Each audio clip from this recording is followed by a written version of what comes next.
Hello students, एक बार फिर आप सबका स्वागत है School.in पर in the batch 0 to 0 batch, जहां मैं आपको कराती हूँ स्कूल एंट्रेंस एग्जाम्स के जो भी इम्पोर्टेंट क्वेश्चन है फ्रॉम जनरल साइंस से। तो जो आज हम पढ़ने वाले हैं वो है हमारा सैनिक स्कूल और जवाहर नवोदय विद्यालय एंट्रेंस एग्जाम का for general science for 9th class. तो चलिए आज जो क्वेश्चन हम डिस्कस करते हैं उससे पहले हमारा motivational quote I can and I will. Yes, जब आपने ये ठान लिया है कि मैं कर सकती हूँ और मैं करके रहूंगी, तब सब कुछ पॉसिबल है लाइफ में। तो चलिए इसी मोटिवेशनल कोट के साथ आज का लेक्चर स्टार्ट करते हैं। Important questions of force and pressure. जो क्वेश्चन आज हम यहाँ डिस्कस करने वाले हैं हमारे फोर्स और प्रेशर से हैं। स्टूडेंट, आप फोर्स जानते हैं, जब आप किसी भी ऑब्जेक्ट पर पुश और पुल लगाते हैं, that is known as force. जब भी किसी ऑब्जेक्ट पर पुश या पुल लगाया जाए, मीन्स आप किसी चीज को अपनी तरफ खींच रहे हैं, साथ ही या किसी चीज को पुश कर रहे हैं, तो that term is known as force. साथ ही प्रेशर क्या होता है स्टूडेंट? प्रेशर की बात करें तो कोई भी चीज, प्रेशर का फॉर्मूला हम देखें तो फोर्स पर यूनिट एरिया। कोई भी चीज कितने फोर्स के साथ पर यूनिट एरिया पर अपना दबाव बना रही है, that is known as pressure. तो फोर्स क्या है? पुश और पुल ऑफ एन ऑब्जेक्ट। साथ ही pressure force per unit area की कितना प्रेशर लगेगा, वो कितने फोर्स के साथ पर यूनिट एरिया पर अपना दबाव डाल रही है, that is known as the pressure. तो चलिए इस चैप्टर से कुछ इंपोर्टेंट क्वेश्चन स्टार्ट करते हैं। ये इंपोर्टेंट क्वेश्चन है आपका फोर्स और प्रेशर, बिल्कुल इसी तरह का क्वेश्चन आएगा। तो आप भी जल्दी से अपना पेन पेपर निकाल लीजिए और अपना एनालिसिस शुरू कर दीजिए मेरे साथ, और वीडियो को पूरा देखिए, सारे इंपोर्टेंट क्वेश्चन आपको कवर करने हैं। If we apply a force against the direction of motion of a body, then the body will। अगर आप फोर्स लगाते हैं कहाँ? अपोजिट डायरेक्शन में, against the direction of motion. Like कोई भी बॉडी इधर से आ रही है और आप इधर से उस पर फोर्स लगाते हैं, तो क्या होगा? स्टॉप मूविंग, वो ऑब्जेक्ट चलना बंद हो जाएगा। मूव विद इंक्रीज स्पीड, उसकी स्पीड और इंक्रीज हो जाएगी। मूव विद डिक्रीज स्पीड, वो उसकी स्पीड डिक्रीज हो जाएगी। मूव इन डिफरेंट डायरेक्शन, उसकी डायरेक्शन भी चेंज हो जाएगी। बस आप जानते हैं फोर्स का हम यूज करते हैं डायरेक्शन चेंज करने में भी, बॉडी को मूव करने के लिए, बॉडी को स्टॉप करने के लिए, शेप चेंज करने के लिए, साइज चेंज करने के लिए। आप जानते हैं जब किसी चीज पर फोर्स पड़ता है तो उसका साइज भी चेंज हो जाता है, शेप भी चेंज हो जाता है। तो इसी तरह से अगर आप कोई भी फोर्स लगा रहे हैं अगेंस्ट द डायरेक्शन, तो क्या होगा? वो बॉडी स्टॉप हो जाएगी, दैट विल स्टॉप मूविंग। तो यहाँ पर ऑप्शन क्या है? A correct. क्योंकि जब इधर से आपका कोई ऑब्जेक्ट अगर आप इधर से फोर्स लगा रहे हैं तो the body will stop moving. ऐसा नहीं है कि वो अपनी डायरेक्शन चेंज कर लेगी। तो यहाँ पर ये क्या हुआ? Option A, that body will stop moving. Question number 2, pressure exerted by a liquid is increase by. किसी लिक्विड पर अगर प्रेशर पड़ रहा है तो वो किसकी वजह से इंक्रीज हो जाएगा? डेंसिटी ऑफ द लिक्विड की, लिक्विड की डेंसिटी कितनी ज्यादा है? डेंसिटी क्या होती है बेटा? Mass upon volume. तो कोई भी कितना मास पर वॉल्यूम उसका मास पड़ रहा है। साथ ही हाइट ऑफ द कॉलम की, जिस कॉलम से लिक्विड पर प्रेशर पड़ रहा है उसकी हाइट कितनी है। तो किसी भी लिक्विड पर जो प्रेशर एक्सर्ट होता है वो दोनों की वजह से इंक्रीज होगा, बिकॉज ऑफ द डेंसिटी की, कितनी डेंसिटी है लिक्विड की, साथ ही कॉलम की जो हाइट और डेप्थ है वो कितना है। तो ऑप्शन ए और बी दोनों ही करेक्ट है यहाँ पर। यहाँ पर हाइट और दो साथ ही डेंसिटी दोनों मायने रखता है प्रेशर को इंक्रीज करने के लिए। Question number 3, unit of pressure is. Pressure की जो यूनिट होती है वो क्या होती है? तो देखिए स्टूडेंट, प्रेशर का भी हमने बात किया, प्रेशर का फॉर्मूला क्या होता है? Mass per unit a, force per unit area. तो फोर्स के लिए आपको पता है बच्चों न्यूटन होता है, फोर्स की जो यूनिट होती है न्यूटन, और मीटर एरिया के लिए मीटर स्क्वायर। तो न्यूटन पर मीटर स्क्वायर। साथ ही जो प्रेशर है उसकी यूनिट दी थी पास्कल ने, क्योंकि उन्होंने प्रेशर के लिए लॉ दिया था जिसे हम पास्कल्स लॉ कहते हैं। तो इसकी यूनिट पास्कल भी होती है और न्यूटन पर मीटर स्क्वायर भी होता है। So option A and C both are correct. तो ऑप्शन डी इज करेक्ट, क्योंकि ऑप्शन डी आपका क्या है? A and C. क्योंकि pressure is equal to force per unit area, तो न्यूटन अपॉन मीटर स्क्वायर, साथ ही पास्कल, तो both are the units of pressure. चलिए देखते हैं Pascal law is used in. बच्चों पास्कल लॉ जो यूज होता है वो आपका फ्लूइड सिस्टम होता है, जिसमें ये क्या करता है? फ्लूइड के माध्यम से, किसी भी फ्लूइड के माध्यम से प्रेशर डालता है चीजों पे। तो पास्कल लॉ में यही बताया गया था कि किस फ्लूइड के माध्यम से किसी भी चीज पर कितना प्रेशर पड़ेगा। तो ये हम किस में यूज करते हैं? हाइड्रोलिक लिफ्ट में, ब्रेक सिस्टम में, ट्रैकिंग हैवी बंडल्स।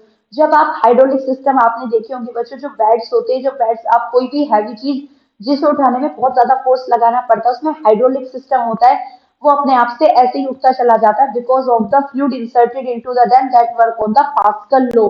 तो साथ ही हाइड्रोलिक लिफ्ट भी इसी पे काम करते हैं, पास्कल लॉ पे।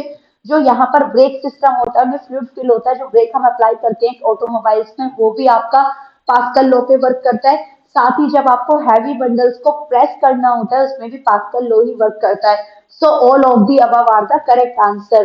पास्कल लॉ यूज होती है तीनों में ही, हैवी बंडल्स को प्रेस करने में और हाइड्रोलिक लिफ्ट और ब्रेक सिस्टम में भी। The unit of viscosity is, जो यूनिट है विस्कोसिटी की वो क्या है? तो ये तो बच्चों आपको पता है, ये तो प्रेशर का यूनिट होता है, किलोग्राम पर एमएल नहीं, पोइज। पोइज is the unit of viscosity. जब आप विस्कोसिटी किसी भी चीज की विस्कोसिटी मेजर करते हैं तो उसकी यूनिट जो यूज करते हैं वो यूज करते हैं पोइज। ये इंपॉर्टेंट क्वेश्चन है, आ सकता है, बिल्कुल डिफरेंट है। पोइज इसकी यूनिट होती है, क्योंकि इसमें न्यूटन पर, अगर यहाँ पर होता सेकंड भी आ जाता, न्यूटन पर सेकंड मीटर स्क्वायर, तो वो भी किसकी यूनिट होती है? साथ ही विस्कोसिटी की, लेकिन न्यूटन पर मीटर स्क्वायर तो प्रेशर की यूनिट होती है। So poise is the correct answer. Which of the following liquid has more viscosity, इनमें से सबसे ज्यादा विस्कस, सबसे ज्यादा चिपचिपा और टाइट पदार्थ या कौन सा मटेरियल है? ग्रीस, वाटर, कोकोनट ऑयल, घी। सबसे ज्यादा विस्कोसिटी इन लिक्विड में से किसकी है? तो grease has the more viscosity, ये सबसे ज्यादा टाइट और सबसे ज्यादा चिपचिपा होता है। वाटर की इनमें सबसे कम है, तो यहाँ पर grease is the correct answer. Not in a thread dash friction, ball bearing dash friction. आप पता है जब नॉट किसी भी धागे में गांठ लगाते हैं तो वो किस फ्रिक्शन फोर्स की वजह से रुकता है? साथ ही जो बॉल बियरिंग होती है आपकी मशीन में, जो बॉल्स लगती हैं उनमें कौन सा फ्रिक्शन होता है? तो कोई भी चीज कब रुक पाएगी? जब आप गांठ लगाते हैं या टाई में आप नॉट लगाते हैं, वो किसकी वजह से रुक पाता है? स्टैटिक फ्रिक्शन की वजह से। तो और यहाँ पर जो हमारी बॉल बियरिंग होती है, रोलिंग, वो रोल करती हैं, जिससे मशीन में क्या होता है, वो जल्दी नहीं घिसती है। तो यहाँ पर करेक्ट आंसर क्या है? Not in a thread is static and second one ball bearing is the rolling friction, क्योंकि वो रोल करती हैं, जो रोल हम लगाते हैं, बॉल बियरिंग लगाते हैं आपकी साइकिल्स में, मशीन्स में। तो यहाँ पर नोट किस में देखा जाता है? वो स्टैटिक फ्रिक्शन की वजह से होल्ड होता है। तो correct option is a.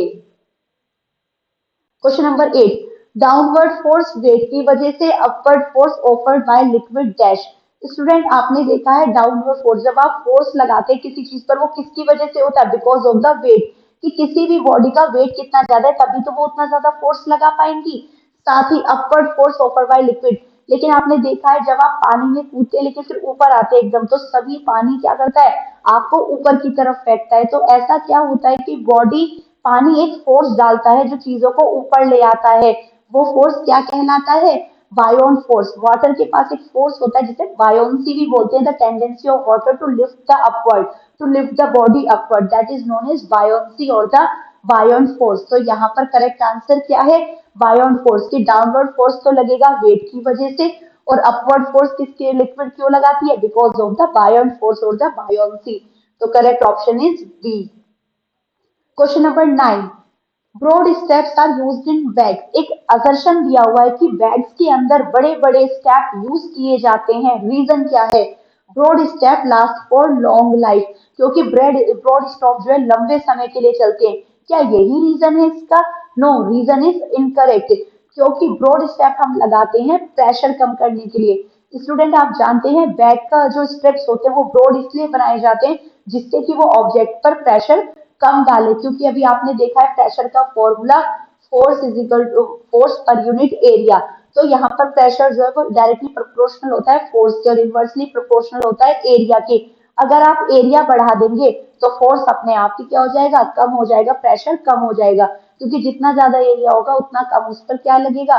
Pressure. यहाँ पर क्या होगा? कम हो जाएगा। तो इसलिए फोर्स इसके डायरेक्टली प्रोपोर्शनल है। जैसे आप समझिए जब आप नाइफ यूज करते हैं तो कौन सा नाइफ ज्यादा अच्छा कट करता है? जो ब्लंट हो चुका है या जो बिल्कुल शार्प है? शार्प नाइफ का जो एरिया होता है वो बिल्कुल कम होता है, तो वो प्रेशर बढ़ा के डालता है। तो इसीलिए जितने ज्यादा आप ब्रॉड स्टेप कर देंगे प्रेशर उतना ही कम हो जाएगा, क्योंकि ये क्या है? इनवर्सली प्रोपोर्शनल है। ओके स्टूडेंट, तो देखिए, if the assertion is true but the reason is false, हम ब्रॉड स्टेप यूज करते हैं बट यहाँ पर जो रीजन दिया है वो गलत है। रीजन किस लिए? कि जितना ज्यादा एरिया होगा प्रेशर उतना ही कम पड़ेगा, तो आप हैवी बैग को भी इजीली उठा पाएंगे। ओके स्टूडेंट, तो चलिए एक क्वेश्चन और है आपके लिए। तो यहाँ पर इसका करेक्ट आंसर हमारा क्या हुआ? Correct option is C. तो यहाँ पर हमारा ऑप्शन हुआ सी करेक्ट। चलिए देखते हैं next question. Sharp knives are used to cut the vegetable, sharp edges exert more pressure. ये क्वेश्चन मैं आपको बता चुकी हूँ अभी एग्जांपल देके नाइफ का। तो आप इसे करेंगे और मुझे कमेंट बॉक्स में इसका आंसर देंगे कि कौन सा इसका करेक्ट आंसर है।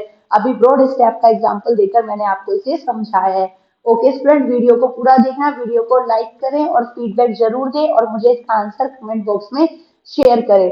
स्टूडेंट, अगर आप ये कंप्लीट चैप्टर पढ़ना चाहते हैं तो आज ही ऐप को इंस्टॉल करें और चैनल को सब्सक्राइब कर लें। ओके स्टूडेंट, और अगर आपके पास नेट फैसिलिटी नहीं है तो आप हमारा पेन ड्राइव कोर्स भी अवेल कर सकते हैं।